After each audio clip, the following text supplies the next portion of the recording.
Je m'appelle Guðmundur Felix Gretarsson et je suis islandais. Je suis le premier homme au monde greffé des bras jusqu'aux épaules. En 2013, j'ai quitté mon pays pour avoir la greffe en France. Aujourd'hui, je rentre en Islande pour la première fois avec mes nouveaux bras. Un retour dans son île natale, aux confins du cercle polaire. Et à peine descendu de l'avion, il sort de l'anonymat.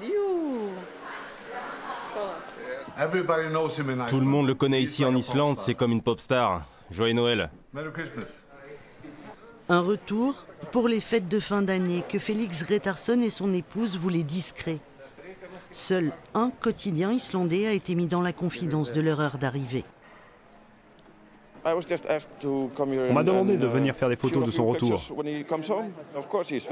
Bien sûr qu'il est célèbre ici, mais il est célèbre partout. Pas vrai? Le retour d'une célébrité, mais surtout le retour d'un homme qui a fait un incroyable et très long voyage pour se reconstruire. Je ne veux pas dire, mais je suis très émotionnel tout le voyage parce que je suis en solitaire dans l'hôpital pendant 11 mois. Et maintenant, je suis en Islande avec les bras. Let's go.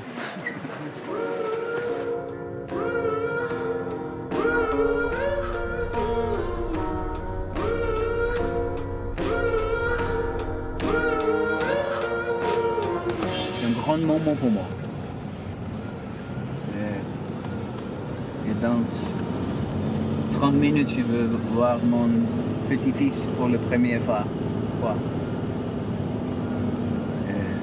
C'est incroyable.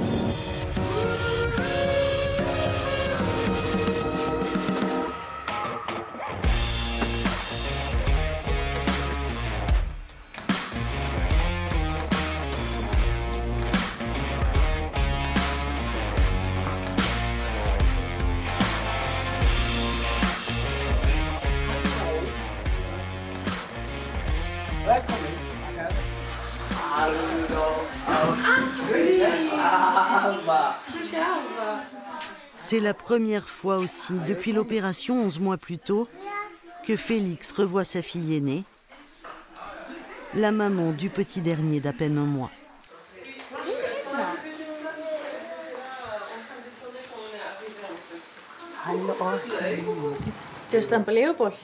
C'est juste incroyable. C'est extraordinaire. Je ne trouve pas les mots. Je n'aurais pas cru que ça allait arriver. C'est trop bon de le voir. C'est vraiment incroyable. Je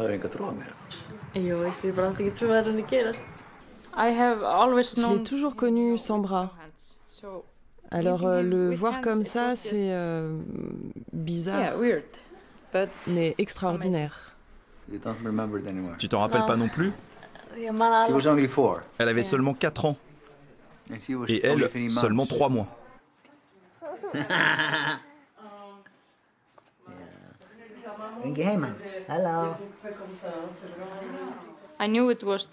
Je savais que c'était dangereux et qu'il pouvait mourir. J'ai pas toujours été d'accord pour qu'il se fasse opérer, mais c'était un sentiment partagé.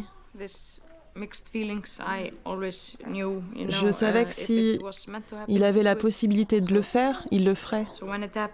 Alors quand c'est arrivé, j'ai eu peur, mais j'étais impatiente.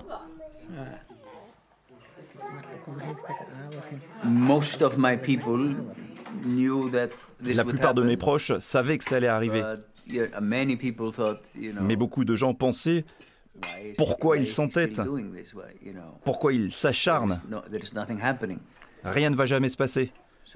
Alors voilà, je leur montre. On commence. Ce 13 janvier 2021, c'est le moment tant attendu de la double transplantation. Une cinquantaine de soignants, dont 12 chirurgiens des hospices civils de Lyon et de plusieurs établissements et cliniques privées de l'agglomération, sont mobilisés pour l'exceptionnelle opération. Les équipes, qui sont au nombre de 4, savent parfaitement ce qu'elles doivent faire. On est tous à la fois dans l'action, dans l'anxiété. L'incertitude, même une dizaine de jours plus tard, quand l'information est officiellement rendue publique. À ce niveau d'amputation des membres supérieurs, on ne peut pas espérer et encore moins promettre qu'une main fonctionne normalement. La seule chose qu'on peut dire, c'est qu'on a de bonnes raisons d'espérer qu'il obtienne une flexion active du coude à gauche. Le reste, on n'est pas sûr. La prouesse chirurgicale et médicale est néanmoins unanimement saluée. Le président de la République islandaise signe une longue et chaleureuse lettre de félicitations. C'était une lettre facile à écrire et ça m'a rendu heureux de le faire. Nous, en Islande, nous ne sommes pas un grand pays. Nous sommes petits, mais nous sommes capables de transformer cette petitesse en force. Et je savais que j'aurais tous les Islandais derrière moi quand j'ai écrit cette lettre de remerciement pour exprimer ma gratitude à l'équipe médicale en France. On voulait dire merci. Félix, lui, situe le début de son périple dans cet hôtel de Reykjavik. C'est ici, oui. C'est l'hôtel qui avait le premier rencontre avec le professeur Dubernard. Et ça commence ici. En 2007, il a écumé tous les hôtels de la ville pour pouvoir rencontrer le célèbre chirurgien lyonnais venu donner une conférence dans la capitale islandaise. Depuis 1998, depuis qu'il avait fait la première greffe de main, je suivais toutes les actualités sur les greffes de main dans le monde. Donc je savais exactement qui il était. Le Français accepte de se pencher sur son cas, alors que des spécialistes américains avaient déjà refusé d'envisager une greffe. Trop compliquée, trop chère, bref, impossible. Et Dubernard était un homme particulier. Il voulait explorer tout ce qui était possible. Quand la majorité des gens disaient « non, ce n'est pas possible », lui disait « voyons s'il est possible de le faire ». C'est la seule raison pour laquelle j'ai été prise en considération par l'équipe, parce que Dubernard m'avait fait une promesse. Quand je suis parti de l'hôtel, je suis être sûr que tu vas avoir le greffe. Oui. Depuis 2007, c'est toujours... Je ne sais pas pourquoi, c'est quelque chose qu'on sentait. Sur cette prescription griffonnée du professeur Dubernard, il fait traduire et transmet tous ses dossiers médicaux. Puis ce sont les premiers allers-retours avec la France avant d'être finalement accepté dans le programme expérimental de recherche sur les doubles transplantations de membres supérieurs. Tout ce que j'ai fait à ce moment-là, j'ai vendu ma maison, j'ai vendu ma société, j'ai tout liquidé et je suis parti en France. Mais ça rend la vie plus facile. Tu prends la décision plus facilement quand tu sais exactement où tu veux aller.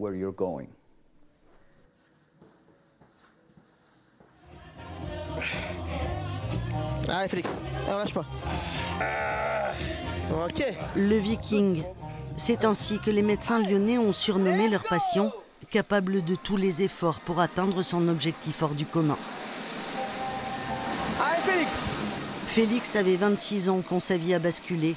Le 12 janvier 1998, une décharge de 11 000 volts en haut d'une ligne à haute tension projette le jeune électricien sur le sol gelé, le dos fracturé, les mains en flammes. Allez, go! On accélère. La souffrance, il connaît, et l'entraînement intensif qu'il s'impose alors, c'est pour être prêt, affronter au mieux l'opération. Après mon accident, je suis resté dans le coma pendant 3 mois. Puis j'ai été malade pendant 4 ans jusqu'à ce que je perde mon foie, ce qui était en quelque sorte une conséquence de mon accident. Et puis 2 mois après une première greffe de foie, j'en ai eu une deuxième parce que ça s'était infecté. Après tout ça, on se sent vraiment très faible. Et c'est très difficile de redémarrer. Donc tout ce que je peux souffrir avant l'opération, c'est un peu de souffrance en moins pour la suite.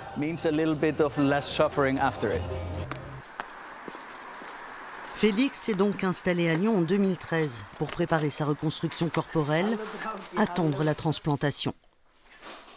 Mais les mois, les années ont passé et c'est l'amour qu'il a d'abord trouvé.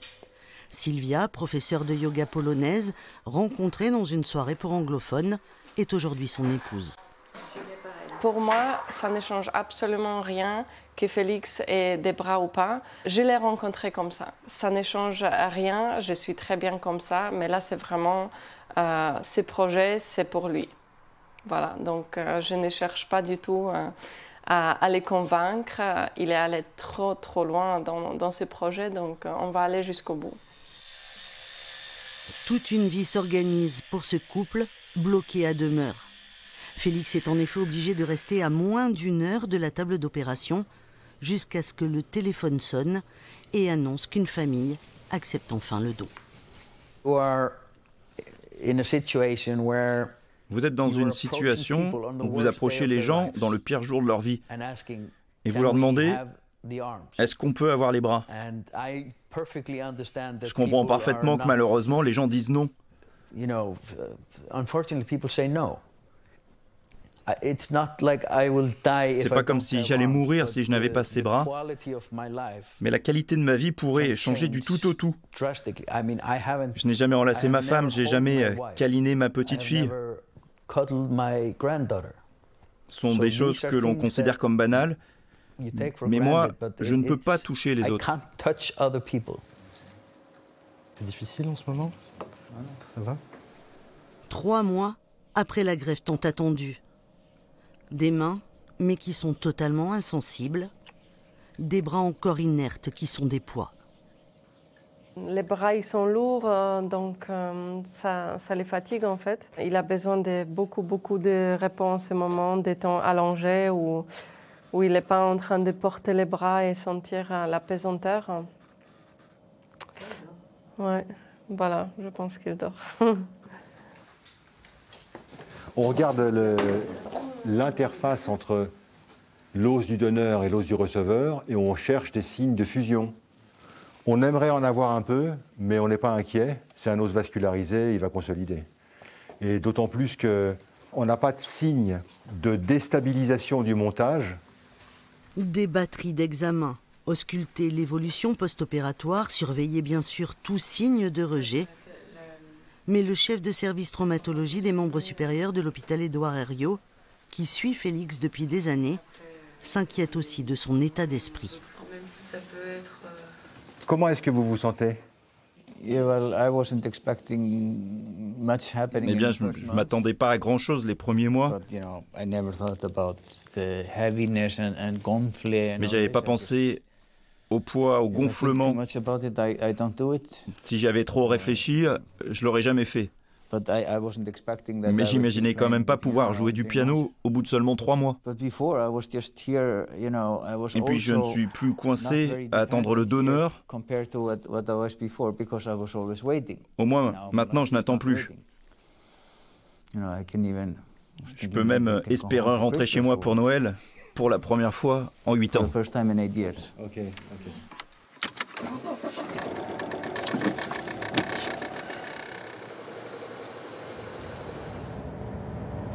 Les premiers 7 mois est plus difficile parce que j'ai une douleur toujours fatigué. Mais maintenant, ça va mieux. À l'automne, sur le chemin de la rééducation. Bonjour. Félix a regagné en autonomie et il peut constater des évolutions jour après jour.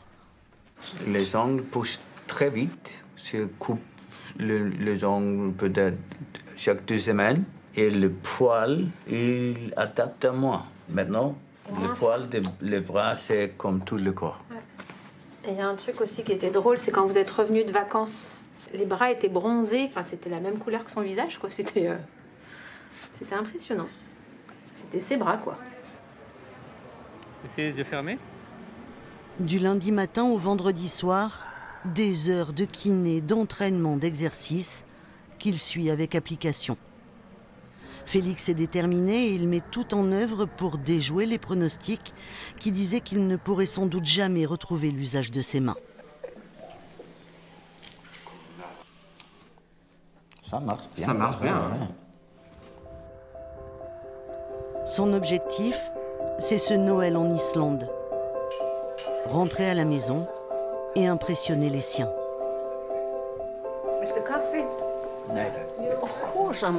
Bien sûr, je suis très fière de lui. Tout se passe vraiment bien et même beaucoup mieux que ce que les médecins pensaient. C'est les gâteaux de Noël de maman? C'est vraiment un beau moment. Je pense qu'il mérite d'avoir un peu de vacances et rester ici en Islande et fêter ça avec les Islandais pendant quelques semaines. Des vacances qui commencent toutefois par un marathon médiatique. En 1998, l'accident de travail du jeune électricien avait ému toute l'Islande.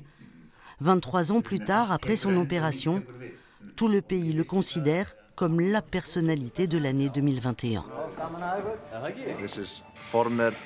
C'est l'ancien Premier ministre islandais et moi. Comme si on était des vieux amis, et le sketch que nous allons faire ensemble, c'est un peu pareil. Oui, ce sera dans le même état d'esprit. Moi et mes amis, on a une émission d'humour ici en Islande. On interviewe des célébrités et en ce moment, tout le monde parle de lui et de son opération. C'est pour ça qu'on lui a demandé de participer. Se balader main dans la main avec un humoriste vedette de la première chaîne islandaise, Félix se prête volontiers à toutes les pitreries. Ça l'amuse bien sûr, mais c'est aussi une façon de donner des nouvelles à ses compatriotes, à tous ceux qui ont participé à son installation au pays des pionniers des greffes de main. Pour aller en France, tous les recherches, c'est très très cher. Et tout le monde islandais me donne l'argent pour faire ça.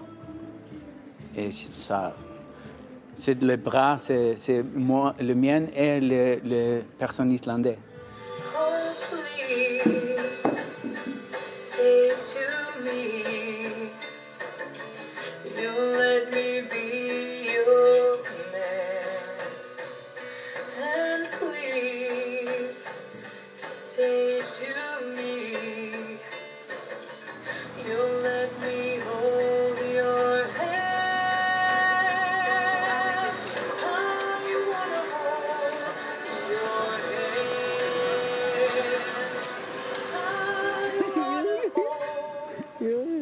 Don't see.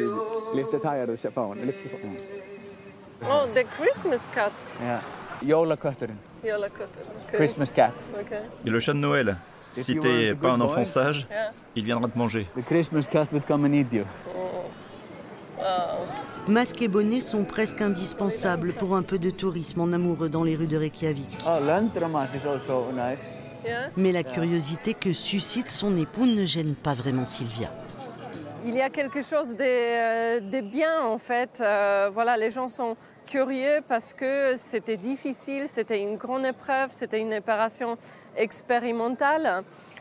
Donc pour moi, c'est vraiment positif de voir ça parce que c'est vraiment cet intérêt est authentique et je trouve ça vraiment chouette. Et c'est aussi sans doute ce qui va contribuer au succès de la biographie de Félix. Elle vient tout juste de sortir en librairie. À chaque Noël, traditionnellement, les Islandais offrent des livres. Il y a des montagnes de livres partout. Et je suis dans la montagne pour la première fois. C'est sympa.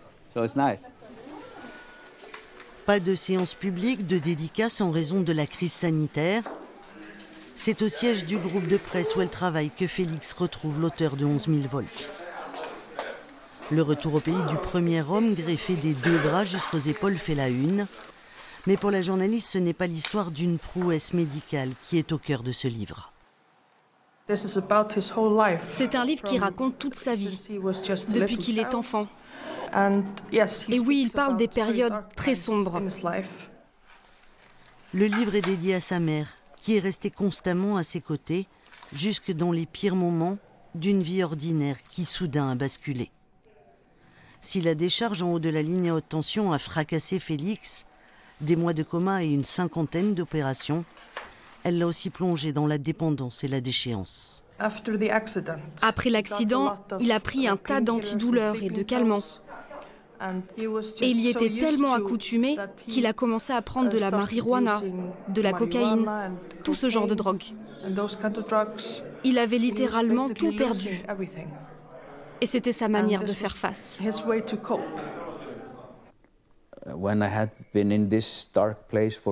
Après avoir passé 3 ou 4 ans dans cette obscurité, j'ai réalisé que je ne souffrais pas à cause de l'accident,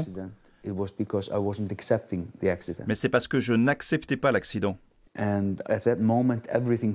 Et c'est à ce moment-là que tout a changé. J'ai décidé d'aller en désintoxication, de me débarrasser de ces drogues, de me focaliser sur ce que je pouvais faire, au lieu de faire le deuil de tout ce que j'avais perdu. Et depuis, je ne suis jamais revenu en arrière.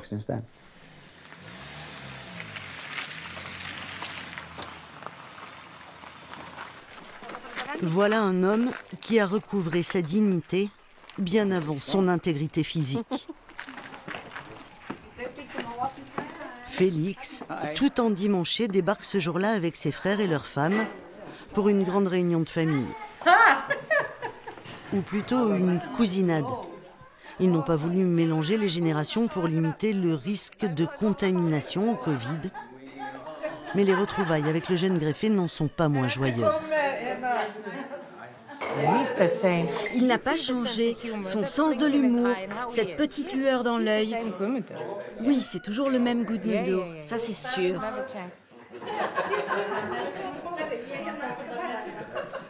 Oui, il a l'air beaucoup mieux maintenant. Ses nouvelles mains sont vraiment mieux que les anciennes. Oui, il avait vraiment besoin d'avoir de nouvelles mains. Une tranche de franche rigolade, parfois délicate à traduire. Les blagues, c'est un peu out of control. À l'heure du déjeuner, plaisir et bonheur partagés pour toute la bande de quadragénaires, ceux qui se connaissent depuis tout petit, depuis l'enfance, et leur moitié. C'est super de le voir avec des mains, de le voir heureux. Vous savez, je suis fière de le connaître.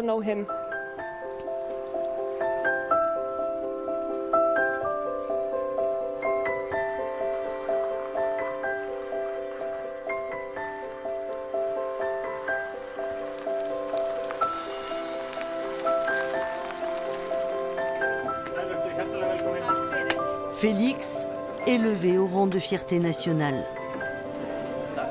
Le chef de l'État islandais a tenu à l'accueillir dans sa Maison Blanche. Une invitation à dîner avec tous ses proches.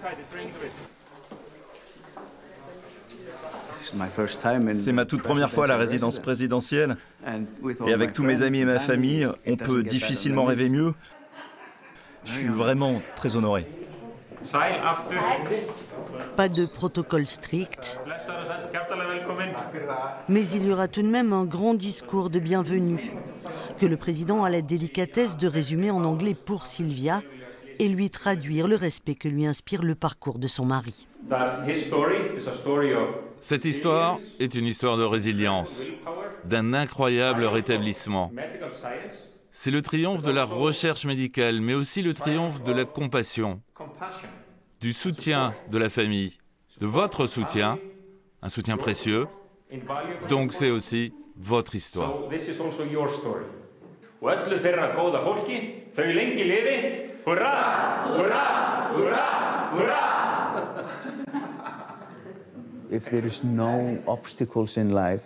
S'il n'y a pas d'obstacles dans la vie, vous n'aurez jamais la satisfaction de les surmonter. Personne ne peut vraiment imaginer la satisfaction que c'est d'avoir de nouveaux bras après en avoir été dépourvu pendant 23 ans. Mais si vous voulez vraiment connaître cette satisfaction, alors vous devez être privé de bras pendant 23 ans. C'est la seule solution. Une leçon de vie de celui qui a eu la force de dépasser la perte et la douleur pour chercher la lumière. Ma vie est une aventure, comme vraiment très peu de gens peuvent en connaître. Je suis un privilégié. En latin, Félix signifie justement chanceux, heureux. Et ce n'est pas le seul clin d'œil du destin. Mon premier prénom, c'est Guðmundur. Et en islandais, ça veut dire les bras de Dieu.